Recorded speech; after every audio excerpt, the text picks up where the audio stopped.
നമ്മളുടെ ആഗ്രഹങ്ങളെ, സ്വപ്നങ്ങളെയൊക്കെ നേടിയെടുക്കാനുള്ള ഒരുപാട് തരം ടൂൾസും, ടെക്നിക്സും, മാനിഫെസ്റ്റേഷൻ മെത്തേഡ്സും ഒക്കെ ഒരുപാട് നിങ്ങൾ അറിഞ്ഞിട്ടുണ്ടായിരിക്കും.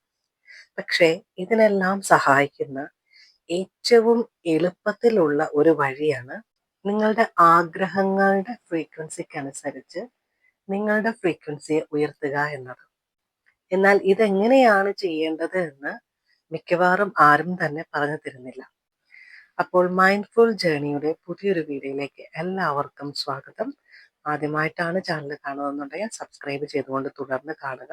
നിങ്ങളുടെ ജീവിതത്തിനെ വളരെ നല്ലൊരു നിലയിലേക്ക് എത്തിക്കുവാനും ലൈഫ് സക്സസ്ഫുൾ ആകുവാനും താല്പര്യമുള്ളവർക്ക് പറ്റിയ ഒരു ചാനലാണ് ഈ മൈൻഡ്ഫുൾ ജേണീസ്. അപ്പോൾ അതിന് റെഡി ആയിട്ടുള്ളവർ താഴെ കമന്റിൽ യെസ് ഐ ആം റെഡി എന്ന് ടൈപ്പ് ചെയ്തിട്ട് നമുക്ക് വീഡിയോയിലേക്ക് പോകാം. അപ്പോൾ ഇന്നത്തെ വീഡിയോയിൽ നമ്മളുടെ വൈബ്രേഷണൽ ഫ്രീക്വൻസി നമ്മളുടെ ലക്ഷ്യങ്ങളുടെ ഫ്രീക്വൻസിക്ക് അനുസരിച്ച് എങ്ങനെ ഉയർത്താം എന്നതിനെ കുറിച്ചാണ്. നമ്മൾ ചിന്തിക്കുമ്പോൾ ഏറ്റവും കൂടുതൽ വർക്ക് ചെയ്യുന്നത് നമ്മളുടെ ബ്രെയിൻ ആണല്ലേ. അപ്പോൾ നമ്മുടെ ബ്രെയിനിലെ സ്പെഷ്യലൈസ്ഡ് ആയിട്ടുള്ള സെൽസ് ആണ് ന്യൂറോൺസ്. ബ്രെയിൻ സെൽസിന്റെ മറ്റൊരു പേരാണ് ന്യൂറോൺസ്. ഈ ന്യൂറോൺസ് എങ്ങനെയാണ് വർക്ക് ചെയ്യുന്നതെന്ന് വെച്ച് കഴിഞ്ഞാൽ, നമ്മൾ ചിന്തിക്കുമ്പോൾ നമ്മളുടെ ഓരോ ന്യൂറോൺസും കണക്റ്റഡ് ആണ്. നമ്മളുടെ എനർജി ഓരോ ന്യൂറോൺസ് വഴി ഒഴുകും. അതായത് ഒരു സിഗ്നൽ ആയിട്ടാണ് അത് പോകുന്നത്. ഒരു കറണ്ട് പാസ് ചെയ്യുന്നത് പോലെ തന്നെ നമ്മൾ ഫിസിക്സിൽ പഠിച്ചിരിക്കുന്നത് പോലെ ഒരു സിഗ്നൽ അല്ലെങ്കിൽ ഇലക്ട്രിസിറ്റി പ്രൊഡ്യൂസ് ചെയ്യുമ്പോൾ അവിടെ ഒരു വൈബ്രേഷനും ഉണ്ടാവുന്നുണ്ട്. അപ്പോൾ വൈബ്രേറ്റ് ചെയ്യുക എന്ന് പറയുമ്പോൾ അതിൽ നിന്നും ഒരു തരംഗം അതല്ലെങ്കിൽ ഫ്രീക്വൻസി പുറത്തേക്ക് വരുന്നുണ്ട്. അപ്പോൾ അങ്ങനെ നമ്മളുടെ ബ്രെയിൻ നമ്മൾ ചിന്തിക്കുമ്പോൾ ഇതേപോലെ സിഗ്നൽസ് പുറപ്പെടുവിച്ചുകൊണ്ട് വൈബ്രേറ്റ് ചെയ്യുന്നുണ്ട്. ഈ പുറപ്പെടുവിക്കുന്ന തരംഗങ്ങളുടെ വേവ് ലെങ്ത് എന്ന് പറയുന്നത് നമ്മളുടെ ഓരോ തരത്തിലുള്ള നമ്മളുടെ ഓരോ ഇമോഷൻ അനുസരിച്ച് ഡിഫറെൻ്റ് ആയിട്ടുള്ള ലെവലിലുള്ള വൈബ്രേഷൻസ് ആണ് പുറത്തേക്ക് വരുന്നത്. ഈ തരംഗങ്ങളെയാണ് ബ്രെയിൻ വേവ്സ് എന്ന് കാറ്റഗറൈസ് ചെയ്ത ആൽഫ, ബീറ്റ, ഗാമ, തീറ്റ എന്നൊക്കെ പറയുന്ന രീതിയിലുള്ള വേവ്സ് ആയിട്ട് പറയുന്നത്. ഈ പറഞ്ഞത് ഞാനൊരു ഫിസിക്കൽ ലെവലിലുള്ളതാണ്. ഇനി നമ്മൾ മൈക്രോസ്കോപ്പിക് ലെവലിലേക്ക് പോയി കഴിഞ്ഞു കഴിഞ്ഞാൽ ഓരോ കോശങ്ങളും നിർമ്മിച്ചിരിക്കുന്നത് ആറ്റംസ് വഴിയാണ്. ഈ ആറ്റം എന്ന് പറയുന്നത് തന്മാത്രയാണോ മലയാളം എന്ന് എനിക്കറിയില്ല. ഈ ആറ്റംസ് ഒക്കെ തന്നെ വൈബ്രേറ്റ് ചെയ്യുന്നുണ്ട്, അതല്ലെങ്കിൽ സ്പിന്ന് ചെയ്യുന്നുണ്ടെന്ന് നമ്മൾ കെമിസ്ട്രിയിലും ഫിസിക്സിലും ഒക്കെ പഠിച്ചിട്ടുണ്ട്. ഇനി മിക്കവാറും ചോദിക്കുന്ന ഒന്നാണ്, ഒരേ വേവ് ലെങ്ത് ഉള്ളവർ അതല്ലെങ്കിൽ ഒരേ ലൈക്ക് അട്രാക്ട്സ് ലൈക്ക് എന്ന് പറഞ്ഞത് ശരിയാണോ? അതല്ലെങ്കിൽ ഒരേ എനർജി പോസിറ്റീവും നെഗറ്റീവുമാണ് അട്രാക്ട് ചെയ്യുന്നത് എന്ന് പറയുമല്ലോ. അപ്പോൾ ഒരേ വേവ് ലെങ്തിലുള്ളത് അട്രാക്ട് ചെയ്യുമോ എന്നുള്ളത് നമ്മളുടെ ചുറ്റുപാടും നോക്കിയാൽ തന്നെ നമ്മൾ എന്താണ് പറയുന്നത്? നിങ്ങൾ ആരാണെന്ന് അറിയണമെങ്കിൽ നിങ്ങളുടെ ഫ്രണ്ട്സ് ആരാണെന്ന് നോക്കണം. അതായത് നമ്മൾ എപ്പോഴും കൂടുതലും 99% നമ്മളുടേതായ സിമിലാരിറ്റി ഉള്ള ആളുകളുമായിട്ടാണ് നമ്മൾ കൂടുതൽ ഗ്രൂപ്പ് ആകുന്നത്. അത് നമ്മൾ മാത്രമല്ല, പരിണാമ സിദ്ധാന്തം തൊട്ട് പണ്ട് തൊട്ട് നോക്കിക്കഴിഞ്ഞാൽ നമ്മൾ അങ്ങനെയാണ് ഒരു ഗ്രൂപ്പ് ആകുന്നത്. എപ്പോഴും സെയിം ആയിട്ടുള്ള ഫ്രീക്വൻസിയിലുള്ള അല്ലെങ്കിൽ സിമിലർ ഫ്രീക്വൻസിയിലുള്ള വസ്തുക്കൾ അതല്ലെങ്കിൽ ആളുകൾ എല്ലാം തന്നെ പരസ്പരം എപ്പോഴും അട്രാക്ട് ചെയ്യപ്പെടുന്നുണ്ട്. നിങ്ങളൊരു ടീച്ചർ ആണെന്നിരിക്കട്ടെ, നിങ്ങൾ അല്ലെങ്കിൽ നിങ്ങളുടെ ഒരു ബെസ്റ്റ് ഫ്രണ്ട് എപ്പോഴും ഒരു ടീച്ചർ ആയിരിക്കണമെന്നില്ല. പക്ഷെ നിങ്ങളുടെ ഒരേ ആശയങ്ങൾ ഷെയർ ചെയ്യുന്ന ഒരു വ്യക്തിയായിരിക്കും. ചിലപ്പോൾ അവരൊരു ഡോക്ടർ ആയിരിക്കാം, പക്ഷെ നിങ്ങളുടെ എല്ലാം ചിന്തകൾ എന്ന് പറയുന്നത് സെയിം ആയിരിക്കും. അതായത് ഒരേ ഫ്രീക്വൻസിയിലൂടെയുള്ള ചിന്തകളിലൂടെയാണ് നിങ്ങൾ പോകുന്നത്. നമ്മളുടെ ലൈഫ് എന്ന് പറയുന്നത് നമ്മൾ എടുക്കുന്ന ഓരോ തീരുമാനങ്ങളും ചോയ്സസുമാണ് മുന്നോട്ട് കൊണ്ടുപോകുന്നത്. അപ്പോൾ ഈ ഓരോ ചോയ്സും തീരുമാനങ്ങളും എടുക്കുന്നതും നമ്മളുടെ കറണ്ട് ഇമോഷൻ അനുസരിച്ചാണ്. ഫോർ എക്സാമ്പിൾ, നിങ്ങൾ എന്തെങ്കിലും ഒരു സങ്കടപ്പെട്ടിരിക്കുന്ന ഒരു സമയത്ത് നിങ്ങൾക്ക് വളരെ ഇഷ്ടമുള്ള ഒരു സോങ് നിങ്ങളെ കേൾപ്പിച്ചാൽ നിങ്ങളത് കേൾക്കില്ല, നിങ്ങൾക്ക് ദേഷ്യം വരും. അതല്ലെങ്കിൽ നിങ്ങൾക്ക് ഏറ്റവും ഇഷ്ടമുള്ള ഒരു ഫുഡാണ് ബിരിയാണി എന്ന് വെച്ചാൽ, നിങ്ങൾ വളരെ വിഷമപ്പെട്ടിരിക്കുമ്പോൾ ഒരു ബിരിയാണി തന്നു കഴിഞ്ഞാൽ നിങ്ങൾ അത് എത്ര നല്ല ആയാലും നിങ്ങൾക്ക് ഏറ്റവും ഇഷ്ടപ്പെട്ടൊരു ഹോട്ടലിലെ ആണെങ്കിൽ കൂടിയും നിങ്ങൾ ചിലപ്പോൾ അത് ഇഷ്ടപ്പെട്ടില്ല, കൊള്ളില്ല എന്ന് പറഞ്ഞിരിക്കും. അതേ നിങ്ങളുടെ അടുത്ത് കുറച്ച് നാളുകൾക്ക് ശേഷം നിങ്ങളുടെ ഫേവറേറ്റ് സോങ് നിങ്ങളെ കേൾപ്പിച്ചു കഴിഞ്ഞാൽ നിങ്ങൾ ചിലപ്പോൾ അത് ആസ്വദിച്ചിരിക്കുന്നതായിട്ടും കാണാം. അപ്പോൾ നമ്മളുടെ ഓരോ ഇമോഷനെ അനുസരിച്ചാണ് നമ്മളുടെ ചോയ്സസുകൾ മാറുന്നത്. അപ്പോൾ ഞാൻ ഈ പറഞ്ഞു വരുന്നത് എന്താണെന്ന് വെച്ച് കഴിഞ്ഞാൽ, നമ്മളുടെ ഇമോഷൻസ് ആണ് നമ്മളുടെ ലൈഫിനെ മുന്നോട്ട് കൊണ്ടുപോകുന്നത്. അതായത് നമ്മളുടെ ലൈഫ് എങ്ങനെ പോകണം എന്നുള്ളത് തീരുമാനിക്കുന്നത്. നിങ്ങൾ ചിലപ്പോൾ വളരെ സ്ട്രെസ്ഡ് ആയിട്ടിരിക്കുന്ന സമയത്ത് നിങ്ങൾ കണ്ണാടി ഏറ്റവും ഈസി ആയിട്ട് അറിയാൻ പറ്റുന്ന ഒരു എക്സാമ്പിളാണ്, ഈ കണ്ണാടി ഉള്ളവരാണെങ്കിൽ, സ്പെക്സ് ഉള്ളവർക്ക് മിക്കവാറും നിങ്ങൾ സ്ട്രെസ്ഡ് ആയിരിക്കുമ്പോൾ പറ്റുന്നൊരു കാര്യം എന്ന് വെച്ച് കഴിഞ്ഞാൽ, കണ്ണാടി വെച്ചിട്ട് നിങ്ങൾ കണ്ണാടി തപ്പി നടക്കും ചിലപ്പോൾ. അതല്ലെങ്കിൽ നിങ്ങളുടെ ഒരു ചീപ്പ്, അതല്ലെങ്കിൽ നിങ്ങളുടെ എന്തെങ്കിലും ഒരു സാധനം, നിങ്ങളുടെ അടുത്തിരിക്കുന്ന ഒരു സാധനം നിങ്ങൾ തപ്പി നടക്കും. പക്ഷെ അത് നിങ്ങളുടെ അടുത്തിരിക്കുന്നത് നിങ്ങൾക്ക് കാണാൻ കഴിയില്ല. അതേപോലെയാണ് നിങ്ങളുടെ ലൈഫിൽ ഓപ്പർച്യൂണിറ്റികളും നിങ്ങളുടെ ലൈഫിന്റെ ആ ഒരു ഗതിയെ മാറ്റുവാൻ സഹായിക്കുന്ന ഓരോ സ്റ്റെപ്സുകളും നിങ്ങൾക്ക് ചുറ്റും തന്നെയുണ്ട്. പക്ഷെ നിങ്ങളുടെ അപ്പോഴത്തെ ആ ഒരു ഇമോഷൻ കാരണം പലതും നിങ്ങൾക്ക് കാണാൻ കഴിയുന്നില്ല എന്നുള്ളതാണ് സത്യം. ഇപ്പോൾ നിങ്ങളൊരു PSC എക്സാം പാസ്സാകാൻ നോക്കുന്ന ഒരു വ്യക്തിയാണെന്ന് കരുതുക. നിങ്ങൾ എ എന്ന് പറയുന്നത് PSC എക്സാമിന് തയ്യാറെടുക്കുന്ന വ്യക്തിയും, ബി എന്ന് പറയുന്നത് PSC എക്സാം പാസ്സായ വ്യക്തിയുമാണ്. അപ്പോൾ ഈ രണ്ടു പേരുടെയും ചിന്താതലങ്ങൾ വളരെയധികം വ്യത്യസ്തമായിരിക്കും. PSCക്ക് നിങ്ങൾ റീട്രൈ ചെയ്തുകൊണ്ടിരിക്കുന്ന ഒരു വ്യക്തി എപ്പോഴും ഒരു നെഗറ്റീവ് രീതിയിലും ഒരു സംശയത്തില്, സെൽഫ് ഡൗട്ടിലുമായിരിക്കും നിങ്ങൾ മുന്നോട്ട് പോകുന്നത്. എല്ലാവരും പറയും നിങ്ങൾ എത്ര വട്ടം ചെയ്യുന്നുവോ നിങ്ങൾ അതിനകത്ത് നല്ല ഒരു എന്താ പറയുന്ന ഒരു സ്കിൽഡ് പേഴ്സണായിട്ട് മാറും. നിങ്ങളുടെ പ്രാക്ടീസ് മേക്സ് മാൻ പെർഫെക്റ്റ് എന്ന് പറയും. പക്ഷെ നിങ്ങൾ ഓരോ എക്സാമിലും ഫെയിൽ ആകും തോറും നിങ്ങളുടെ കോൺഫിഡൻസ് ലെവൽ താഴേക്ക് പോവുകയും നിങ്ങളുടെ സെൽഫ് ഡൗട്ടിന്റെ ലെവൽ ആണെങ്കിൽ മുകളിലേക്ക് പോവുകയുമാണ് ചെയ്യുന്നത്. അല്ലെങ്കിൽ ഒന്ന് ഓർത്തു നോക്കി, നിങ്ങൾക്ക് ലൈഫിൽ നിരന്തരം ഫെയിലർ വരുന്ന ഏതെങ്കിലും ഒരു വിഭാഗം നിങ്ങൾ എടുത്തിട്ട് അത് ചിന്തിച്ചു നോക്കുക. നിങ്ങൾ ഓരോ തവണയും വളരെ കോൺഫിഡൻസോട് കൂടിയായിരിക്കാം ആ ഒരു കാര്യത്തിനെ അപ്രോച്ച് ചെയ്തത്. പക്ഷേ ആ ഒരു സമയത്ത് ഫെയിൽ ആവും. അപ്പോൾ നിങ്ങൾ ഒരു സെക്കൻഡ് അറ്റംപ്റ്റിന് പോകുമ്പോൾ നിങ്ങൾക്ക് എങ്ങനെയാണ് ഒരു ഭയം നിങ്ങളുടെ ഉള്ളിലേക്ക് തനിയെ വരുന്നുണ്ട്. അതേസമയം നമ്മൾ ബി എന്ന് പറഞ്ഞ വ്യക്തി, അതായത് PSC പാസ്സായി കഴിഞ്ഞു, അതായത് ഒരുപാട് റീട്രൈ ചെയ്തിട്ടാണ് പാസ്സായത് എങ്കിൽ കൂടിയും പാസ്സായി കഴിഞ്ഞിട്ട് ആ പുള്ളിക്ക് ഒരു കോൺഫിഡൻസ് ലെവൽ വരും. ആ പുള്ളി തിരിഞ്ഞു ചിന്തിക്കുമ്പോൾ പുള്ളിയുടെ മിസ്റ്റേക്കുകളായിരുന്നു, അല്ലെങ്കിൽ അന്നേ ഞാൻ ഈ ഒരു രീതിയിൽ വർക്ക് ചെയ്തല്ല, അല്ലെങ്കിൽ ഈ ഒരു രീതിയിൽ ചെയ്തിരുന്നെങ്കിൽ കിട്ടിയേനെ എന്ന് മനസ്സിലാക്കുകയും തൻ്റെ ഈ ഫെയിലറിന്റെ ഒക്കെ ഒരു റീസൺ എന്താണെന്ന് നല്ല രീതിയിൽ മനസ്സിലാക്കുവാനും അക്സെപ്റ്റ് ചെയ്യുവാനും പറ്റുന്ന ഒരു തലത്തിലായിരിക്കും ഈ പേഴ്സൺ ബി എന്ന് പറയുന്നത് ഉണ്ടായിരിക്കാം.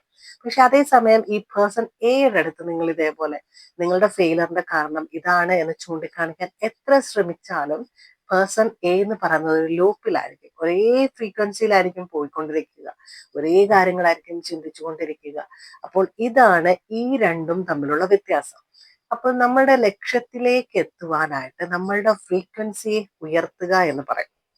ലോ ഓഫ് അട്രാക്ഷനില് നമ്മളുടെ ആഗ്രഹം എന്താണോ നമ്മൾ അതായി തീർന്നതായിട്ട് ചിന്തിക്കാൻ പറയാം. അപ്പോൾ അതിന്റെ പിറകിലെ സയൻസ് ആണ് ഞാൻ ഈ പറഞ്ഞു തരുന്നത്. ഇപ്പോൾ ഈ പേഴ്സൺ എയും പേഴ്സൺ ബിയും, അതായത് നിങ്ങൾ ആ ഒരു ഉദാഹരണം നല്ലതുപോലെ മനസ്സിൽ ഉറപ്പിക്കുക. പേഴ്സൺ എ എന്ന് പറയുന്നത് റിപ്പീറ്റഡ് ആയിട്ട് PSC ചെയ്യുന്ന വ്യക്തിയും, പേഴ്സൺ ബി എന്ന് പറയുന്നത് ഒരു PSC എക്സാം കിട്ടി ജോലി കിട്ടിയ ഒരു വ്യക്തിയും. അപ്പോൾ നിങ്ങൾ പേഴ്സൺ എ ആണെങ്കിൽ നമ്മൾ ഈ ലോ ഓഫ് അട്രാക്ഷൻ കോച്ചിങ്ങിലൂടെ എന്താണ് പറഞ്ഞു തരുന്നത്? പേഴ്സൺ ബിന്റെ ലെവലിൽ നിന്നുകൊണ്ട് ചിന്തിക്കണം. അതായത് നിങ്ങളുടെ PSC എക്സാം നിങ്ങൾക്ക് കിട്ടി, ജോലി കിട്ടിയതായിട്ട് നന്ദി പറഞ്ഞുകൊണ്ട് നിങ്ങൾ ചിന്തിക്കാൻ പറയുക. അപ്പോൾ അതിനെ ഒരു ക്വാണ്ടം ജമ്പിങ്, അതല്ലെങ്കിൽ നിങ്ങളുടെ ആ ഒരു വേവ് ലെന്ത് ഫ്രീക്വൻസിയെ ഉയർത്തുന്ന രീതിയിലാണ്. എക്സാംസ് റിപ്പീറ്റഡ് ആയിട്ട് ഫെയിൽ ആവുന്ന നിങ്ങൾ ആ ഒരു ലോ ഫ്രീക്വൻസിയിൽ നിന്നും ഒരു ഹയർ വൈബ്രേഷനിലേക്കാണ് മാറുന്നത് ഗോൾ അച്ചീവ് ചെയ്ത് കഴിയുമ്പോൾ. അങ്ങനെ പറയുന്നതിന്റെ പിന്നിലെ ആ ഒരു സയൻസ് എന്താണെന്ന് വെച്ച് കഴിഞ്ഞാൽ, നിങ്ങളുടെ ആ ഒരു ഗോള് നേടിക്കഴിഞ്ഞു എന്ന് ചിന്തിക്കുമ്പോൾ നിങ്ങളുടെ ആ ഒരു കോൺഫിഡൻസ് ലെവൽ കൂടും. ആ ഒരു ലെവലിൽ നിങ്ങൾ ചിന്തിച്ചു തുടങ്ങുമ്പോഴത്തേക്ക് നിങ്ങൾ ഇപ്പോൾ വർക്ക് ചെയ്യുന്ന, അതല്ലെങ്കിൽ ഈ ഒരു എക്സാമിന്റെ പ്രിപ്പറേഷൻസിനകത്ത് വരുത്തുന്ന, എക്സാം എഴുതുമ്പോൾ വരുത്തുന്ന മിസ്റ്റേക്കുകളെ നിങ്ങൾക്ക് മുൻകൂട്ടി മനസ്സിലാക്കുവാനും ആ ഒരു കാര്യം റെക്ടിഫൈ ചെയ്തുകൊണ്ട് തന്നെ നിങ്ങളുടെ ഗോളിലേക്ക് എത്തുവാനും സാധിക്കും. ഇതൊരിത്തിരി കൂടി മനസ്സിലാകുന്ന രീതിയിൽ എനിക്ക് തോന്നുന്നു വീഡിയോ കുറച്ച് ലെങ്ത് കൂടും. പക്ഷെ ഇത് ഈ ഒരു കൺസെപ്റ്റ് നല്ല രീതിയിൽ മനസ്സിലാക്കി കഴിഞ്ഞു കഴിഞ്ഞാൽ നിങ്ങളുടെ ലോ ഓഫ് അട്രാക്ഷനെ നിങ്ങൾക്ക് വളരെ പെട്ടെന്ന് തന്നെ നിങ്ങളുടെ ആ ഒരു വൈബ്രേഷനെ ഉയർത്തിക്കൊണ്ട് നിങ്ങൾക്ക് ഒരുപാട് ലോ ഓഫ് അട്രാക്ഷൻ ടെക്നിക്സ് ഒന്നും ചെയ്യാതെ പെട്ടെന്ന് തന്നെ എല്ലാം അട്രാക്ട് ചെയ്തെടുക്കാൻ കഴിയും. അതുകൊണ്ടാണ് പിന്നെയും പിന്നെ എക്സാമ്പിൾസ് പറഞ്ഞ് മനസ്സിലാക്കാൻ ശ്രമിക്കുന്നത്. നമ്മൾക്ക് എല്ലാവരും ജീവിതത്തിൽ കടന്നു പോകുന്ന ഒരു ഫേസ് പറയാം. നമ്മളെല്ലാം ഒരു സ്റ്റുഡന്റ് ആയിരുന്നു അല്ലേ? നമ്മള് സ്കൂളുകളിൽ പോയിട്ടുണ്ട്, കോളേജിൽ പോയിട്ടുണ്ട്. അപ്പോൾ ഒരു സ്റ്റുഡന്റിന്റെ ലെവലിൽ നിന്നുള്ള ചിന്തയും നിങ്ങൾ ഒരിക്കൽ ടീച്ചർ ആവുകയാണെങ്കിൽ നിങ്ങൾ ടീച്ചറിന്റെ ലെവലിലെത്തുമ്പോൾ നിങ്ങളുടെ ചിന്തകളും തമ്മിൽ വ്യത്യാസമുണ്ട്. നിങ്ങൾ സ്റ്റുഡന്റ് ആയിരിക്കുമ്പോൾ എന്ത് പറയും, ഓ ഈ ടീച്ചറിന് എന്താണ്, ഒന്നുമില്ല, വെറുതെ വരിക, പുസ്തകം എടുത്തിട്ട് വായിച്ചിട്ട് പോവുക, എന്ത് സുഖമാണ്, സാലറി കിട്ടും, ഒന്നും ചെയ്യണ്ടല്ലോ, എന്ത് സുഖമാണെന്ന് പറയും. പക്ഷെ അതേസമയം നിങ്ങളൊരു ടീച്ചർ ആകുമ്പോൾ നിങ്ങൾക്ക് എന്ത് ചെയ്യണം, ഒരു 1 അവറിന്റെ ക്ലാസ് എടുക്കുവാൻ നിങ്ങൾ ചിലപ്പോൾ മിനിമം 2 അവർ 3 അവർ അതിനുവേണ്ടി പ്രിപ്പയർ ചെയ്യും. ഒരു ടെക്സ്റ്റ് ബുക്ക് ആയിരിക്കത്തില്ല നിങ്ങൾ റെഫർ ചെയ്യുന്ന, പല ടെക്സ്റ്റ് ബുക്കുകൾ നിങ്ങൾ റെഫർ ചെയ്യും. ബീങ് എ സ്റ്റുഡന്റ് നിങ്ങളാണെങ്കിൽ ഈ ഒരു സൈഡ് അല്ലെങ്കിൽ ബാക്കിൽ നടക്കുന്ന കാര്യം അറിയില്ല. നിങ്ങൾ ആ ഒരു വ്യക്തിയുടെ അല്ലെങ്കിൽ ആ ഒരു റൂളിലേക്ക് എത്തുമ്പോഴാണ് ഇതിന്റെ ബാക്കിൽ നടക്കുന്ന കാര്യങ്ങൾ അല്ലെങ്കിൽ എത്രത്തോളം അതിന് വേണ്ടിയിട്ട് വർക്ക് ചെയ്യണം എന്നുള്ളത് മനസ്സിലാക്കുന്നത്. ഇത് തന്നെയാണ് നിങ്ങൾ ഗോള് നേടുന്നതിന് മുമ്പുള്ള ചിന്താരീതിയും ഗോള് നേടി എടുത്തു കഴിഞ്ഞാലുള്ള ചിന്താഗതിയും. ഗോള് നേടുന്നതിന് മുമ്പ് നിങ്ങൾക്ക് ഈ ഒരു ഗോളാണ് അല്ലെങ്കിൽ ഇതാണ് എന്റെ ലക്ഷ്യം എന്നറിയാം. പക്ഷെ അതെങ്ങനെ എത്തിച്ചേരണമെന്നോ അത് എപ്പോ എത്തിച്ചേരുമെന്നോ എന്താണ് ചെയ്യേണ്ടതെന്നോ അറിയില്ല. നിങ്ങളൊരു സ്റ്റുഡന്റിനെ പോലെ ആ ഒരു നിങ്ങളുടെ ലക്ഷ്യത്തിലേക്ക് നോക്കിയിരിക്കും. ഓ ഇത് പെട്ടെന്ന് കിട്ടും എന്നുള്ള രീതിയിൽ, ഇത് ഇനി എളുപ്പമാണ്, ഓ ഇതിനകത്തൊന്നും ഇല്ല എന്ന് മനസ്സിലാകും. പക്ഷെ നിങ്ങൾ ആ ഒരു ഗോളിലേക്ക് നടക്കുമ്പോഴാണ് നിങ്ങൾക്ക് ഇതിനകത്ത് പല ഒബ്സ്റ്റക്കിൾസും പല തരത്തിലുള്ള മുടക്കങ്ങളും ഒക്കെ വന്ന് നിങ്ങൾ തന്നെ മനസ്സിലാക്കുന്നത്, ഓക്കെ ഇതൊരു പെട്ടെന്ന് നടക്കുന്ന ഒരു കാര്യമല്ല എന്നുള്ളത്. പല ഹാർഡ് വർക്ക് ചെയ്യുന്നവർ ലൈഫിൽ സക്സസ് ആകാത്തതിന്റെ കാരണം തന്നെ മൈൻഡ് സെറ്റ് കറക്റ്റ് ചെയ്യുവാനും വൈബ്രേഷൻ ഉയർത്തുവാനും അറിയാതെ പോകുന്നതാണ്. നമ്മളുടെ ലൈഫും യൂട്യൂബും ഒരേപോലെയാണ്. നിങ്ങള് നിങ്ങളുടെ ലക്ഷ്യത്തെക്കുറിച്ച് നിങ്ങൾക്ക് ഇൻട്രസ്റ്റഡ് ആയിട്ടുള്ള എന്താണോ അതാണ് നിങ്ങളുടെ ലൈഫിലേക്ക് വന്ന് ചേരുന്നത്. അത് നിങ്ങൾ ചിലപ്പം അറിയാണ്ട് പോലും ചിന്തിച്ചിട്ടുള്ള കാര്യങ്ങളൊക്കെ നിങ്ങളുടെ ലൈഫിൽ വന്ന് ചേരും. നിങ്ങൾ യൂട്യൂബിൽ ഒരു വീഡിയോ സെർച്ച് ചെയ്ത് ലോ ഓഫ് അട്രാക്ഷൻ്റെ, പിന്നെ നിങ്ങൾക്ക് സജഷനിൽ വരുന്നത് അതൊക്കെ തന്നെ ഈ ലോ ഓഫ് അട്രാക്ഷന്റെ ചിലപ്പോൾ പല പല ലാംഗ്വേജിലുള്ളതാണെങ്കിൽ കൂടി ലോ ഓഫ് അട്രാക്ഷന്റെ വീഡിയോസ് ആയിരിക്കും വരുന്നത്. അപ്പോൾ നിങ്ങളുടെ വൈബ്രേഷനെ സ്ഥിരമായി ഉയർത്തുവാൻ നിങ്ങൾ ചെയ്യേണ്ട ഏറ്റവും നമ്പർ 1 ഇമ്പോർട്ടൻ്റ് ആയിട്ടുള്ള കാര്യം എന്ന് പറയുന്നത് നിങ്ങളുടെ ലക്ഷ്യത്തിനെ കുറിച്ച് തന്നെ മാക്സിമം ചിന്തിക്കുക. ആ ലക്ഷ്യത്തിനെ കുറിച്ച് സംസാരിക്കുന്നവരുമായിട്ട് നിങ്ങൾ കൂടുക. അതേപോലെ ആ ലക്ഷ്യത്തിലേക്ക് എങ്ങനെ എത്തിച്ചേരാമെന്ന് നിരന്തരം നിങ്ങൾ അന്വേഷിച്ചു കൊണ്ടിരിക്കുക. അപ്പോൾ എന്ത് ചെയ്യും, നിങ്ങളുടെ ലൈഫിലേക്ക് കൂടുതലും ഇങ്ങനെയുള്ള സിറ്റുവേഷൻസ് അല്ലെങ്കിൽ ഈ ഒരു ലക്ഷ്യത്തിൽ എത്തപ്പെട്ട വ്യക്തികൾ, ഇതിലേക്ക് എത്തുവാനുള്ള വഴി പറഞ്ഞു തരാൻ പറ്റുന്ന ഒരു മെന്റർ, അങ്ങനെ ഒരുപാട് പേര് നിങ്ങളിലേക്ക് വരും. ഇപ്പൊ നിങ്ങളൊരു ലോ ഓഫ് അട്രാക്ഷനെ കുറിച്ച് എവിടുന്നോ കേട്ടിട്ട് യൂട്യൂബിൽ സെർച്ച് ചെയ്യുമ്പോൾ ഒരു 10-15 ഡിഫറെന്റ് മെന്റേഴ്സിന്റെ വീഡിയോസ് കിട്ടും. ഈ ഒരേ വ്യക്തികള് ഒരേ ടോപ്പിക്കിനെ കുറിച്ച് ഡിഫറെന്റ് വ്യക്തികള് ഒരേ ടോപ്പിക്കിനെ കുറിച്ച് പറഞ്ഞാൽ കൂടിയും നിങ്ങൾക്ക് ഇതിൽ ഒരു വ്യക്തിയുമായിട്ട് കണക്ഷൻ വരും. നിങ്ങൾക്ക് ഒരു വ്യക്തിയുടെ ആ ഒരു വൈബ്രേഷൻ ലെവലുമായിട്ടായിരിക്കും ഒരു അട്രാക്ഷനും കണക്ഷനും വരിക. അപ്പോൾ നിങ്ങൾ എന്ത് ചെയ്യും, ആ ഒരു വ്യക്തിയുടെ വീഡിയോസ് കൂടുതൽ കേൾക്കും. അതുപോലെ നിങ്ങളുടെ ലക്ഷ്യത്തിലേക്ക് നിങ്ങൾ ചിന്തിച്ചു തുടങ്ങുമ്പോൾ ഒരുപാട് പേരെ ലക്ഷ്യം നിങ്ങളുടെ യൂണിവേഴ്സ് നിങ്ങളുടെ ലൈഫിലേക്ക് കൊണ്ടുതരും. അതിൽ നിങ്ങൾക്ക് പറ്റുന്ന ഒരു മെന്ററിനെ ചൂസ് ചെയ്തുകൊണ്ട് നിങ്ങൾക്ക് മുന്നോട്ട് പോകാൻ കഴിയും. അപ്പോൾ നിങ്ങൾ നിരന്തരം നിങ്ങളുടെ ലക്ഷ്യത്തിനെ കുറിച്ചാണ് ചിന്തിക്കേണ്ടത്. നിങ്ങൾ നിരന്തരം നിങ്ങളുടെ ലക്ഷ്യത്തിലേക്ക് എത്തുവാനുള്ള വഴികളെ കുറിച്ച് ചിന്തിക്കുക. ഇനി അടുത്ത ഇമ്പോർട്ടൻ്റ് ആയിട്ടുള്ള പോയിന്റ് എന്ന് പറയുന്നത്, നമ്മളുടെ ഗ്രൂപ്പ് അല്ലെങ്കിൽ നമ്മൾക്കൊരു പ്രത്യേകതരം group friend circle, family circle ഒക്കെ ഉണ്ടാകും. അപ്പൊ നമ്മളെ ചുറ്റിപ്പറ്റിയിരിക്കുന്ന ആളുകളുടെ ഒക്കെ ഫ്രീക്വൻസി, നിങ്ങളുടെ കൂടെ ഉള്ളവരുടെ 80% ആൾക്കാരുടെ ഫ്രീക്വൻസി ഏതാണോ നിങ്ങളുടെ ഫ്രീക്വൻസിയും അതായിരിക്കും. അത് ഒരുപാട് നെഗറ്റിവിറ്റി പറയുന്നവരും ജീവിതം തന്നെ ഒരു ഫെയിലർ ആയിട്ട് ചിന്തിക്കുന്ന ആളുകളുമാണ് കൂടുതൽ എന്നുണ്ടെങ്കിൽ നിങ്ങളുടെ ഫ്രീക്വൻസി ആ ഒരു ലെവലിലായിരിക്കും. അപ്പോൾ ഇന്ന് തന്നെ നിങ്ങളുടെ ഫ്രണ്ട് സർക്കിളിനെയും എല്ലാം വാച്ച് ചെയ്യുക. അവർ സംസാരിക്കുന്ന വാക്കുകൾ, അവർ ഓരോ സിറ്റുവേഷനെ ഹാൻഡിൽ ചെയ്യുന്ന രീതികൾ, അതിൽ നിന്നും നിങ്ങൾക്ക് അവരുടെ ആ ഒരു പോസിറ്റീവ് ആണോ നെഗറ്റീവ് ആണോ എന്നുള്ളത് നിങ്ങൾക്ക് മനസ്സിലാക്കാൻ കഴിയും. അപ്പോൾ 24 മണിക്കൂറും എല്ലാത്തിനും കുറ്റം പറഞ്ഞ് എന്റെ ജീവിതം ഇങ്ങനെ ആയിപ്പോയി എന്ന് പറഞ്ഞ് കരയുന്ന വ്യക്തികളാണ് നിങ്ങളുടെ ഫ്രണ്ട്സ് എന്നുണ്ടെങ്കിൽ നിങ്ങളുടെ ഫ്രണ്ട് സർക്കിൾ മാറ്റേണ്ട സമയമായി. നിങ്ങൾ എത്ര പോസിറ്റീവ് ആയിരിക്കാൻ ശ്രമിച്ചാലും, നിങ്ങൾ എന്തൊക്കെ മാനിഫെസ്റ്റേഷൻ ടൂളുകൾ ചെയ്താലും, എത്ര പ്രഗത്ഭരായ മെന്റേഴ്സിന്റെ അടുത്ത് ട്രെയിനിങ് എടുത്താലും, ഇങ്ങനെയുള്ള വ്യക്തികൾ നിങ്ങളുടെ ജീവിതത്തിൽ ഉള്ളപ്പോൾ നിങ്ങളുടെ ഫ്രീക്വൻസി ഒരിക്കലും നിങ്ങൾക്ക് ഉയർത്താൻ സാധിക്കില്ല. അപ്പോൾ എന്ത് ചെയ്യുക എന്ന് വെച്ച് കഴിഞ്ഞാൽ, ഇങ്ങനെയുള്ള ഫ്രണ്ട്സിൽ നിന്നും നിങ്ങൾ അധികം ആദ്യം ഒരു ഗ്യാപ്പ് ഇട്ട് തുടങ്ങും. അത് പതിയെ അത് ആ ഒരു റിലേഷൻഷിപ്പ് എൻഡ് ആയി പൊക്കോളും. കാരണം എപ്പോഴും ചിന്തിക്കുക, ഫ്രണ്ട്സിനെ വഴിയിലിട്ടിട്ട് പോവുക എന്നല്ല ഇതുകൊണ്ട് ഉദ്ദേശിക്കുന്നത്. നമ്മളുടെ ജീവിതം മുന്നോട്ട് കൊണ്ടുപോകണമെങ്കിൽ നമ്മളുടെ സർക്കിൾസ് മാറണം. നമ്മളുടെ ഫ്രണ്ട്സ് സർക്കിൾ അല്ലെങ്കിൽ നമ്മളുടെ ചുറ്റുപാടുമുള്ള ആളുകളെ മാറണം. നിങ്ങളൊരു നല്ല വ്യക്തിയാണെന്നുണ്ടെങ്കിൽ നിങ്ങളുടെ ഒരു ഫ്രണ്ട് നിരന്തരം മോഷണം ചെയ്യുന്ന ഒരു വ്യക്തിയാണെങ്കിൽ നിങ്ങൾ എന്ത് ചെയ്യും? ആദ്യം നിങ്ങൾ അവരെ പറഞ്ഞ് മനസ്സിലാക്കാൻ ശ്രമിക്കും. അത് കഴിഞ്ഞിട്ട് നൻപൻഡ എന്ന് പറഞ്ഞ് നിങ്ങൾ അവരുടെ കൂടെ ജീവിതകാലം നിൽക്കാൻ ശ്രമിക്കുമോ? അതോ ആ ഒരു ഗ്രൂപ്പിൽ നിന്നും നിങ്ങൾ മാറാൻ ശ്രമിക്കുമോ?